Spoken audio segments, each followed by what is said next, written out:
Welcome to Indian recruitment updates. So friends, మనకు railway recruitment board నుంచి ఏదైతే assistant loco pilot notification వచ్చిందో అది ఏ విధంగా అప్లై చేయాలన్నది ఇప్పుడు మనం స్టెప్ బై స్టెప్ క్లియర్గా ఎక్స్ప్లెయిన్ చేసుకుందాం.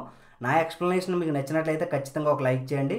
ఈ వీడియోకి 1K లైక్స్ వస్తాయని చెప్పి నేను ఎక్స్పెక్ట్ చేస్తున్నాను. ఎన్ని లైక్స్ వస్తాయో చూద్దాం. సో ఫ్రెండ్స్, ఇక మీరు ఏఎల్పీకి అప్లై చేద్దాం అనుకుంటే డిస్క్రిప్షన్ లింక్ ఇస్తాను. మీరు ఆ లింక్ పైన క్లిక్ చేసినట్లయితే ఆన్లైన్ అప్లై అని ఉంటుంది, దాని మీద క్లిక్ చేయండి. మనకి ఈ విధంగా పేజ్ ఓపెన్ అవుతుంది. ఇక్కడ అప్లై మీద క్లిక్ చేయండి. అప్లై మీద క్లిక్ చేశాక క్రియేట్ అనే అకౌంట్ ఉంటుంది, మీరు దీని మీద క్లిక్ చేయండి. దీని మీద క్లిక్ చేసిన తర్వాత మనం అకౌంట్ క్రియేట్ చేసుకునే ముందు కొన్ని ఇన్స్ట్రక్షన్స్ ఉన్నాయి, ఇవి మనం క్లియర్గా చదవాలి. ఒకసారి నోటిఫికేషన్ డౌన్లోడ్ చేసుకొని మనం క్లియర్గా చదివినట్టు అన్నీ మనకు అర్థమైనట్టు ఇక్కడ మనం డిక్లరేషన్ ఇచ్చిన తర్వాత ప్రొసీడ్ మీద క్లిక్ చేయాలి. ప్రొసీడ్ మీద క్లిక్ చేసినట్లయితే మనకి అకౌంట్ క్రియేట్ చేసుకోవడానికి అప్లికేషన్ ఓపెన్ అవుతుంది. ఇందులో మనకి ఫస్ట్ చూసినట్లయితే రైల్వే రిక్రూట్మెంట్ బోర్డు నుంచి కానీ రైల్వే రిక్రూట్మెంట్ సెల్ నుంచి కానీ మీరు ఎప్పుడైనా డెబార్ అయ్యారని అడుగుతుంది. ప్రతి ఒక్కరు నో అని క్లిక్ చేయండి. తర్వాత కంటికి సంబంధించి లాసిక్ సర్జరీ మీరు చేయించుకున్నారని అడుగుతుంది. ఒకవేళ ఇన్ కేస్ ఎవరైనా చేయించుకుంటే ఎస్ అని క్లిక్ చేయండి. లేదు ఎటువంటి సర్జరీలు మీరు కంటికి చేయించుకోలేనట్లయితే నో అని క్లిక్ చేయండి. ఇక మీరు ఫిజికల్లీ హ్యాండిక్యాప్డ్ అని అడుగుతుంది. ఎవరైనా అంగవైకల్యంతో ఉన్నట్లయితే వాళ్ళు ఎస్ అని క్లిక్ చేయండి, లేదంటే నో అని క్లిక్ చేయండి. ఇక నేషనాలిటీ అడుగుతుంది, ఇండియన్ అని మీరు ఇక్కడ సెలెక్ట్ చేసుకోండి. ఇక నెక్స్ట్ పర్సనల్ ఇన్ఫర్మేషన్ అనమాట. పర్సనల్ ఇన్ఫర్మేషన్ ఎలా అంటే మీ 10th క్లాస్ మార్క్ లిస్ట్ ప్రకారం మీరు ఇది ఫిల్ చేయాల్సి ఉంటుంది. సో ఫ్రెండ్, మీ ఫుల్ నేమ్ ఇక్కడ రాస్తారు, ఇక్కడ రాసిందే సేమ్ ఇక్కడ రాస్తారనమాట. అలా రాసినట్టయితే మీకు ఇక్కడ టిక్ మార్క్ వస్తుంది అనమాట. ఒకవేళ మీరు ఇక్కడ పేరు చూడండి రాణి అని రాసిన తర్వాత మీరు ఇక్కడ రాణి అని రాసి స్పేస్ ఇచ్చారు, ఇక్కడ మీరు రాణి అని రాశారు కానీ స్పేస్ అది ఇవ్వలేదు అనుకోండి. సపోజ్ మీ స్పెల్లింగ్లోనే ఏదైనా తేడా ఉందనుకోండి, ఇక్కడ ఇంటూ వస్తుంది. ఇంటూ వస్తే మీరు కరెక్ట్గా ఇక్కడ రాసినట్టు ఇక్కడ రాయలేదని అర్థం అనమాట. కాబట్టి మీరు చెక్ చేసుకొని ఒకసారి 10th క్లాస్ మార్క్ లిస్ట్ ఏ విధంగా ఉందో అలాగే మీ పేరు రాయండి. అలాగే మీ డేట్ ఆఫ్ బర్త్ కూడా 10th క్లాస్ మార్క్ లిస్ట్ ప్రకారం వేయండి. మీరు అమ్మాయి అబ్బాయి అనేది ఇక్కడ ఒకసారి మీరు సెలెక్ట్ చేసుకోండి ఆప్షన్ అనేది. మీ ఫాదర్ నేమ్ మదర్ నేమ్ కూడా 10th క్లాస్ మార్క్ లిస్ట్ ఆధారంగా ఫిల్ చేయండి. ఇక మీ పేరు అనేది చేంజ్ చేసుకుంటారని అడుగుతుంది. మీరు 10th క్లాస్లోని ఆధార్ కార్డులోని పేరు కనుక ఒకలాగా ఉన్నట్లయితే మీరు చేంజ్ చేసుకోండి ఖచ్చితంగా. ఇక అందరూ కూడా మ్యాక్సిమం నో అనే క్లిక్ చేయండి. ఇంకా చేంజ్ చేసుకుంటున్నట్టయితే ఎవరు క్లిక్ చేయదు, నో అనే క్లిక్ చేయండి. క్లిక్ చేసిన తర్వాత కిందకు వచ్చిన తర్వాత ఆధార్ వెరిఫికేషన్ ఉంటుంది. ఆధార్ వెరిఫికేషన్ అనేది కేవలం ఇది దేనికంటే మనం ఎగ్జామినేషన్ సెంటర్లోకి వెళ్ళడానికి ధృవీకరించడానికి మాత్రమే. ఎందుకంటే నేను ఇక్కడ I do not have an Aadhaar card అని క్లిక్ చేసినప్పుడు మనకి ఏ ఆధార్ అయితే సింపుల్గా ఉంటుంది కదా అని చెప్పేసి వాళ్ళు క్లియర్గా మెన్షన్ చేయడం జరిగింది. సో ఫ్రెండ్స్, ఆధార్ డీటెయిల్స్ ఉంటే ఆధార్ డీటెయిల్స్ ఇక్కడ ఇవ్వండి. లేనట్లయితే మీరు డ్రైవింగ్ లైసెన్స్ కానీ పాస్పోర్ట్ కానీ పాన్ కార్డ్ కానీ ఓటర్ ఐడి కానీ మనకి ఎంప్లాయీ ఐడి ఏదైనా గవర్నమెంట్ సెక్టర్ నుంచి చేస్తున్నాం కానీ లేకపోతే school college university if still study ఎవరైనా చదువుతున్నట్లయితే దానికి సంబంధించింది కూడా మీరు ఇవ్వచ్చు అనమాట. సో ఫ్రెండ్స్, ఆధార్ కార్డ్ ఇద్దాం అనుకుంటే మీరు ఆధార్ కార్డ్ అనేది ఇచ్చేయచ్చు అనమాట. ఇక నెక్స్ట్ చూసుకున్నట్లయితే మన కాంటాక్ట్ డీటెయిల్స్ అనేవి ఈమెయిల్ ఐడి మొబైల్ నెంబర్ ఇస్తారు. ఇక్కడ జనరేట్ ఓటీపీ కొట్టినట్లయితే ఈమెయిల్ ఐడికి ఓటీపీ వెళ్తుంది. ఓటీపీ మీరు జస్ట్ ఎంటర్ చేయండి చాలు. మొబైల్ నెంబర్కి ఓటీపీ వెళ్తుంది. Mobile number only OTP enter చేయండి చాలు. తర్వాత మీరు పాస్వర్డ్ అనేది ఇక్కడ మీరే క్రియేట్ చేసుకోవాలి. సేమ్ పాస్వర్డ్ ఎక్కడ కూడా ఇవ్వాలన్నమాట. సో ఫ్రెండ్స్, పాస్వర్డ్ ఏ విధంగా ఇస్తారంటే మీ పేరు శివ అనుకోండి. సో ఫ్రెండ్స్, ఏ విధంగా ఇస్తారంటే ఎస్ అనేది ఫస్ట్ క్యాపిటల్ పెట్టండి. క్యాపిటల్ పెట్టిన తర్వాత మీరు తర్వాత ఒక పెట్టుకోండి. పెట్టుకొని IVA అని చెప్పి స్మాల్ లెటర్లు ఇచ్చుకోండి. తర్వాత మీ డేట్ ఆఫ్ బర్త్లో లాస్ట్ 2 నెంబర్లు కానీ లాస్ట్ ఒక నెంబర్ కానీ ఒకవేళ 90లో పుట్టారనుకోండి 09 అని కానీ 9 కానీ ఇచ్చుకోండి. ఇచ్చుకున్న తర్వాత ఏదైనా ఒక సింబల్ మీరు ఏదైనా సింబల్ ఇచ్చుకున్న తర్వాత ఈ విధంగా సెలెక్ట్ చేసుకోవచ్చు. ఈ విధంగా మీరు పాస్వర్డ్ పెట్టుకుంటే సింపుల్గా ఉంటుంది. అది ఒక పాస్వర్డ్ మీరు ఇక్కడ పెట్టిన తర్వాత ఏదైతే పాస్వర్డ్ పెట్టారో సేమ్ ఇక్కడ పెట్టండి. పెట్టిన తర్వాత క్యాప్చా ఎంటర్ చేయండి. క్యాప్చా ఎంటర్ చేసిన తర్వాత మీరు క్రియేట్ అనే అకౌంట్ అని చెప్పేసి ఇక్కడ చూపిస్తుంది. మీరు దాని మీద క్లిక్ చేసినట్లయితే మీకు అకౌంట్ అనేది క్రియేట్ అవుతుంది. ఒకవేళ మీరు చూడండి, ఫస్ట్ అయితే మనం ఆధార్ లేకుండా ఇక్కడ చెప్పుకున్నాం కదా. ఒకవేళ ఆధార్ కార్డ్ డీటెయిల్సే కనుక మీరు ఇక్కడ ఎంటర్ చేస్తే వెరిఫై యూజింగ్ ఆధార్ మీద క్లిక్ చేసినట్లయితే మీకు ఈ విధంగా ఆధార్ కార్డులో ఏ విధంగా డీటెయిల్స్ ఉన్నాయో చూపిస్తుంది. అదే విధంగా మీకు 10th క్లాస్లో కూడా ఉన్నాయా అని చూపిస్తుంది అనమాట.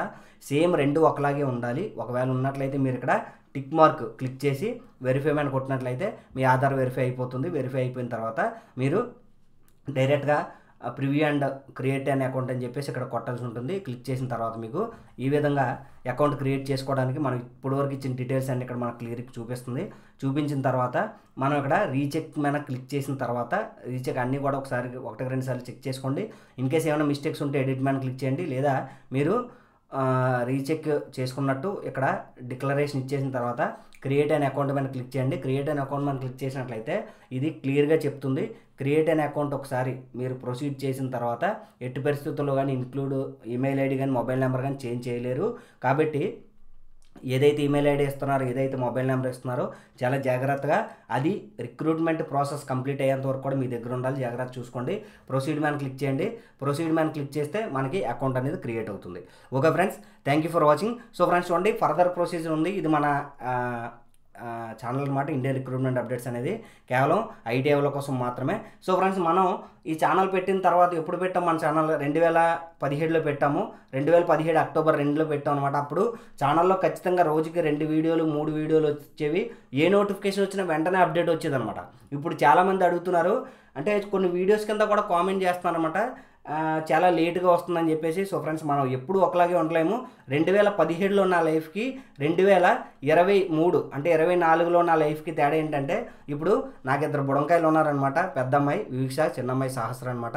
సో ఫ్రెండ్స్, నేను ఏదైనా డ్యూటీ చూసుకొని ఇంటికి వచ్చిన తర్వాత వీళ్ళిద్దరూ నా కోసం వెయిట్ చేస్తుంటారు. ఖచ్చితంగా వీళ్ళకి టైం ఇవ్వాలి. అలాగే ఫ్యామిలీలో మీరు కూడా ఒక భాగమే, మీకు కూడా టైం ఇవ్వాలి. నేను ఎప్పటికప్పుడే ఎంప్లాయ్మెంట్ న్యూస్ రెగ్యులర్గా వాచ్ చేసి మీకు ఎప్పటికప్పుడే అప్డేట్ ఇస్తూ ఉంటున్నాను. ఖచ్చితంగా ఇస్తాను. 1-2 రోజులు కొంచెం లేట్ అవ్వచ్చేమో, కానీ ఖచ్చితంగా ఏ నోటిఫికేషన్ కూడా మిమ్మల్ని మిస్ అవ్వకుండా నేను చూసుకుంటాను ఫ్రెండ్స్. అందువల్ల లేట్ అవుతుంది తప్ప మరి ఏ విషయంలోని కూడా కాదు. ఇక మనం అకౌంట్ క్రియేట్ చేసుకున్న తర్వాత ఇందులో లాగిన్ అవ్వాల్సి ఉంటుంది. సో ఫ్రెండ్స్, మీరు ఈమెయిల్ ఐడి కానీ మొబైల్ నెంబర్ కానీ ఇక్కడ ఇచ్చిన తర్వాత మీరు పాస్వర్డ్ ఎంటర్ చేయండి. పాస్వర్డ్ ఎంటర్ చేసిన తర్వాత ఏదైతే క్యాప్చా ఉందో క్యాప్చా ఎంటర్ చేయండి. క్యాప్చా ఎంటర్ చేసిన తర్వాత లాగిన్ అవ్వండి. లాగిన్ అయితే మనకు అప్లికేషన్ అనేది ఓపెన్ అవుతుంది. సో ఫ్రెండ్స్, ఇవన్నీ కూడా క్లియర్గా మీరు ఒకసారి చదవండి. చదివిన తర్వాత ఆన్లైన్ అప్లికేషన్ మనం క్లిక్ చేసినట్లయితే మీకు ఆన్లైన్ అప్లికేషన్ ఫస్ట్ అనేది మిమ్మల్ని ఆర్ఆర్బీ యూనిట్ సెలెక్ట్ చేసుకోమని అడుగుతుంది. నేను సికింద్రాబాద్ సెలెక్ట్ చేసుకున్నాను. సికింద్రాబాద్ సెలెక్ట్ చేసుకున్న తర్వాత అందులో మీరు east Coast railway, south central railway 2 ఉన్నాయన్నమాట. లోకో పైలట్ మీరు ఎందులో ఏంటని అడుగుతున్నారు. నేను 2 కూడా టిక్ పెట్టుకున్నాను. మనం ఏదైనా ఒక డివిజన్ సెలెక్ట్ చేసుకున్నప్పుడు అందులో ఏవైనా ఇలా 2-3 వస్తే సెలెక్ట్ చేసుకోవచ్చు. కాకపోతే అందులో ఫస్ట్ ప్రయారిటీ ఏది, సెకండ్ ప్రయారిటీ ఏదని మనం అప్లికేషన్ ముందుకెళ్ళినప్పుడు మీకు క్లియర్ అర్థమవుతుంది. సో ఫ్రెండ్స్, ఇక సెలెక్ట్ చేసుకున్న తర్వాత ఐ అగ్రీడ్ అని చెప్పేసి మనం డిక్లరేషన్ ఇచ్చి నెక్స్ట్ క్లిక్ చేసిన తర్వాత మనకి పర్సనల్ డీటెయిల్స్, అలాగే అదర్ డీటెయిల్స్, ఎడ్యుకేషనల్ క్వాలిఫికేషను, మనకి అప్లోడ్ ప్రొఫైల్ డాక్యుమెంట్స్, మనకి నెక్స్ట్ ప్రిఫరెన్స్ అండ్ ప్రివ్యూ, ఇవన్నీ మనకి స్టేజెస్ ఉంటాయన్నమాట. ఫస్ట్ స్టేజ్ కనుక మనం చూసుకున్నట్లయితే పర్సనల్ డీటెయిల్స్ చూసుకున్నట్లయితే ఆటోమేటిక్గా మనం ఫస్ట్ క్రియేట్ చేసుకున్న దాని ప్రకారం అన్నీ కూడా వచ్చేస్తాయి. ఇక నెక్స్ట్ మనకి మెటీరియల్ మనం మీరు మ్యారీడా కాదని అడుగుతుంది. ఇన్ కేస్ మ్యారీడ్ అయితే మ్యారీడ్ అని, లేదని మీరు ఇక్కడ క్లిక్ చేయండి. ఇక రిలీజియన్ హిందూ, ముస్లిం, క్రిస్టియన్ వస్తుందని చెప్పేసి ఏ రిలీజియన్ అయితే ఆ రిలీజియన్ మీరు సెలెక్ట్ చేసుకోండి. ఇక్కడ లాంగ్వేజ్ అడుగుతుంది. దాదాపుగా 13 లాంగ్వేజ్లు ఉన్నాయి. 13 లాంగ్వేజ్లు మీరు ఏ లాంగ్వేజ్లో అయితే ఎగ్జామ్ బాగా రాయగలరు ఆ లాంగ్వేజ్ మీరు సెలెక్ట్ చేసుకోండి. ఇక 10th క్లాస్ మార్క్ లిస్ట్ ప్రకారం మనకి ఐడెంటిఫికేషన్ మార్క్స్ ఉంటాయన్నమాట, అంటే పుట్టుమచ్చలు అనమాట. అందులో ఖచ్చితంగా 2 ఉంటాయి. ఒకవేళ ఒకటే ఉన్నట్లయితే ఇంకొకటి మీరు సొంతంగా చూపించడానికి ఏదైతే విజిబుల్గా ఉంటుందో అలాంటి పుట్టుమచ్చ ఒకటే ఇక్కడ మీరు రాయాల్సి ఉంటుందన్నమాట. సో ఫ్రెండ్స్, నెక్స్ట్ మనకి కమ్యూనిటీ సర్టిఫికేట్ అనమాట. నేను ఓబీసీ సెలెక్ట్ చేశాను. ఓబీసీ సెలెక్ట్ చేసిన తర్వాత మీరు ఖచ్చితంగా నాన్ క్రిమినల్ లేయర్కి సంబంధించిన వారా, ఇన్ కేస్ నాన్ క్రిమినల్ లేయర్కి సంబంధించిన వాళ్ళు కానట్లయితే మీ అప్లికేషన్ అనేది రిజెక్ట్ చేస్తామని చెప్పేసి క్లియర్గా మెన్షన్ చేశారు. సో ఫ్రెండ్స్, కాబట్టి నాన్ క్రిమినల్ లేయర్ అయి ఉండాలి. ఓబీసీ అయితే మాత్రం ఖచ్చితంగా నాన్ క్రిమినల్ లేయర్ దగ్గర ఎస్ క్లిక్ చేసి సర్టిఫికేట్ నెంబర్ వేయాలి. సర్టిఫికేట్ ఎవరు ఇష్యూ చేశారో సర్టిఫికేట్ మీద ఉంటుంది. అలాగే ఏ రాష్ట్రం నుంచి మీరు సర్టిఫికేట్ పొందారు, సర్టిఫికేట్ ఎప్పుడు ఇష్యూ అయింది, ఇవన్నీ కూడా క్లియర్గా ఇక్కడ మనం మెన్షన్ చేయాలి. తర్వాత పోస్టల్ అడ్రస్ అనేది క్లియర్గా ఇక్కడ రాయండి. రాసిన తర్వాత సేమ్ ఇక్కడ టిక్ చేసినట్లయితే పోస్టల్ అడ్రస్ అనేది మనకి same permanent address, present address 2 ఒక్కదాని కింద ఇక్కడ క్లిక్ చేస్తే ఆటోమేటిక్గా ఇక్కడ ఫిల్ అయిపోతుంది. ఫిల్ అయిన తర్వాత ప్రతిదీ ఫస్ట్ సేవ్ చేయండి. సేవ్ చేసినట్లయితే మనకి ఇక్కడ గ్రీనింగ్లో మనకి సేవ్ అయినట్టు సేవ్ సక్సెస్ఫుల్ అని వస్తుంది. అప్పుడు నెక్స్ట్ మ్యాన్ క్లిక్ చేయండి. నెక్స్ట్ మ్యాన్ క్లిక్ చేసినట్లయితే మనకు నెక్స్ట్ అదర్ డీటెయిల్స్ అనమాట. మీరు ఎక్స్ సర్వీస్ మ్యాన్ అని అడుగుతుంది, నో అని క్లిక్ చేయండి. ఇన్ కేసు ఎవరైనా ఎక్స్ సర్వీస్ మ్యాన్స్ ఉన్నట్లయితే వాళ్ళు ఎస్ అని క్లిక్ చేయండి. ఇక ఫిజికల్లీ హ్యాండిక్యాప్డ్ ఎవరైనా ఉంటే ఇక్కడ ఆటోమేటిక్గా మనం ప్రీవియస్ ఫిల్ చేసిన దాన్ని బట్టి ఇక్కడ జనరేట్ అవుతుంది, ఆటో జనరేట్ అనమాట. ఎకనామికల్లీ బ్యాక్వర్డ్ క్లాసెస్ ఈబీసీ అంటే మనం అసలు ఈబీసీ అంటే దేనికి అనుకుని నేను క్లియర్గా చూశాను.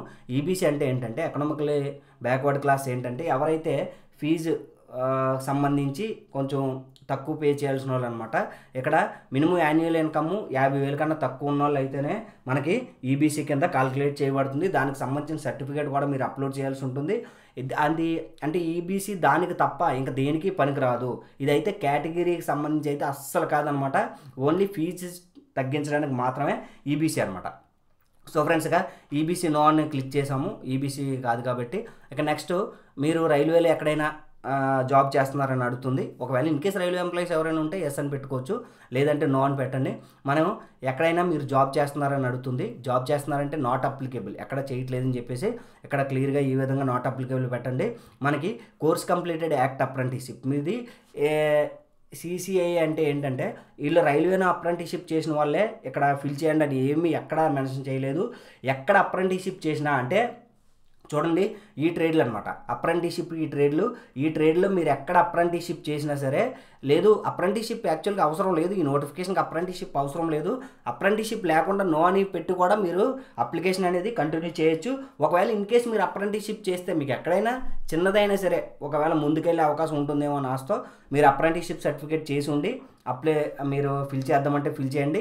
ఒకవేళ ఎవరైతే 10th క్లాస్ తర్వాత డైరెక్ట్గా నేషనల్ అప్రెంటిస్షిప్ సర్టిఫికేట్ ఉందో వాళ్ళు మాత్రం ఈ కాలం ఖచ్చితంగా ఫిల్ చేయాలి. ఎందుకంటే వాళ్ళు ఐటీఐ సర్టిఫికేట్ ఉండదు, ఓన్లీ 10th తర్వాత 2 సంవత్సరాలు కానీ 3 సంవత్సరాల తర్వాత డైరెక్ట్గా నేషనల్ అప్రెంటిస్ సర్టిఫికేట్ వస్తుంది, దీంతో అప్లై చేస్తారు. కాబట్టి ఈ కాలం అయితే ఖచ్చితంగా వాళ్ళు ఫిల్ చేయాలి.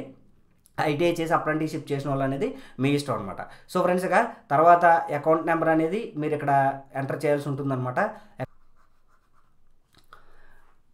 ఓకే ఫ్రెండ్స్, ఇక నెక్స్ట్ బ్యాంక్ డీటెయిల్స్ అనమాట. బ్యాంక్ డీటెయిల్స్ దేనికోసం అంటే మనం CBT 1 ఎగ్జామ్ రాసిన తర్వాత మనకి కొంచెం అమౌంట్ అయితే రిటర్న్ వస్తుంది కదా.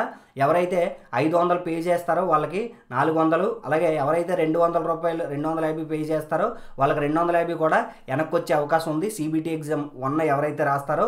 కాబట్టి అందరూ కూడా అకౌంట్ డీటెయిల్స్ అనేది చాలా పర్ఫెక్ట్గా ఇవ్వండి.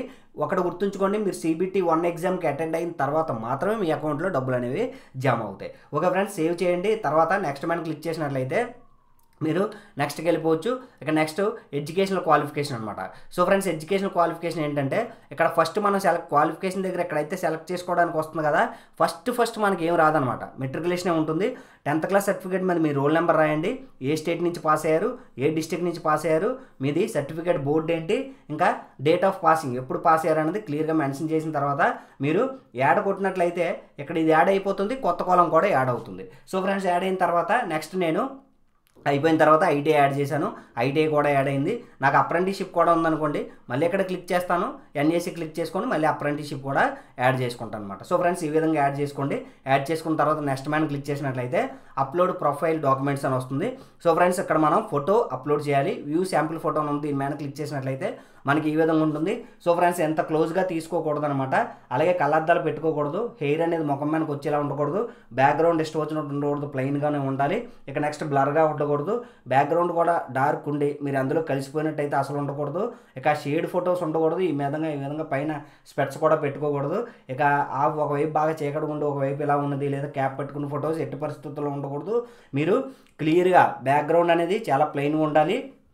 ఇక నెక్స్ట్ మీరు కూడా ఈ విధంగా క్లియర్గా ఎటువంటి కళ్ళద్దాలు, ఫోటోలు, సైడ్ యాంగిల్స్ ఉండకూడదు, చాలా జాగ్రత్తగా ఫోటో తీసుకొని మీరు అప్లోడ్ చేయాలి. ఎగ్జాంపుల్ ఈ విధంగా ఫోటో అనేది ఉండాలన్నమాట.